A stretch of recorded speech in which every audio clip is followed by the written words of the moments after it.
منع بھی کر دیا طلاق کے بعد آپ عدت میں نکاح نہیں کریں گے. کوئی خاتون نکاح کر لیتی ہے تو اب اس کے بعد بھی کیا شریعت نے یہ بتایا ہے کہ یہ نکاح باطل ہوگا, نکاح فاسد ہوگا, لوٹایا جائے گا, قائم رکھا جائے گا؟ کیا صورت ہوگی؟ اگر بتایا ہے تو وہ کیا ہے, اور اگر نہیں بتایا تو اس کی کیا وجہ ہے؟ یہ سوال اس سے پہلے بھی مجھے یاد پڑتا ہے کہ آپ نے مجھ سے کیا تھا. میں یہاں چند بنیادی چیزوں کی وضاحت کر دوں. جی. ایک تو یہ کہ اس طرح کے جتنے سوالات بھی سامنے آتے ہیں اس کے ہمیشہ دو حصے ہوتے ہیں. جی. ایک حصہ وہ ہے جس میں نصوص زیر بحث ہیں, یعنی اللہ تعالیٰ نے حکم دیا ہے, اللہ کے پیغمبر نے حکم ارشاد فرمایا ہے, وہاں تو نصوص ہی زیر بحث بھی آتے ہیں.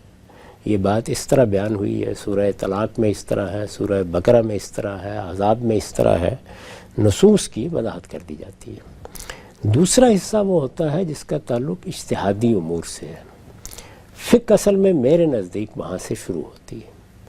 میں اس میں یہ طریقہ نہیں اختیار کرتا کہ فقہا کے مسالک کی تفصیلات بیان کروں.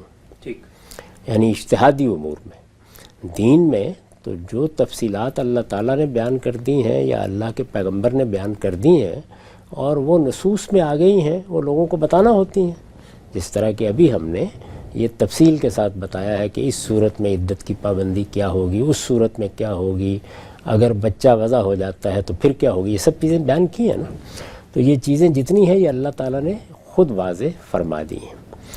جب اس دائرے سے آپ باہر چلے جاتے ہیں اور اجتہاد کا دائرہ شروع ہوتا ہے تو میں نے عرض کیا کہ میرا یہ طریقہ نہیں ہے. میں تو وہاں اپنی رائے بیان کر دیتا ہوں. ٹھیک. میرا نقطہ نظر کیا ہے اس کو بیان کر دیتا ہوں. یہ ہو سکتا ہے کہ وہ نقطہ نظر فقہا کا بھی اسی طرح ہو, یہ ہو سکتا ہے کہ بعض فقہا اس سے اتفاق کرتے ہوں, بعض اتفاق نہ کرتے ہوں. تو میں اس کی تفصیلات پہ نہیں جاتا. چنانچہ اس وقت بھی آپ کے ایک لفظ کی تصحیح میں میں نے جو جملہ کہا تھا وہ برسبیل کہا تھا. یعنی اس سے یہ مقصود نہیں تھا کہ اب مجھے یہ بتانا ہے کہ فقہا کے مسالک کیا ہیں, فساد کب ہوتا ہے, باطل کب قرار دیا جاتا ہے. یہ میرا موضوع ہی نہیں تھا اس وقت, اور نہ میں نے اس کے بارے میں کوئی گفتگو کی.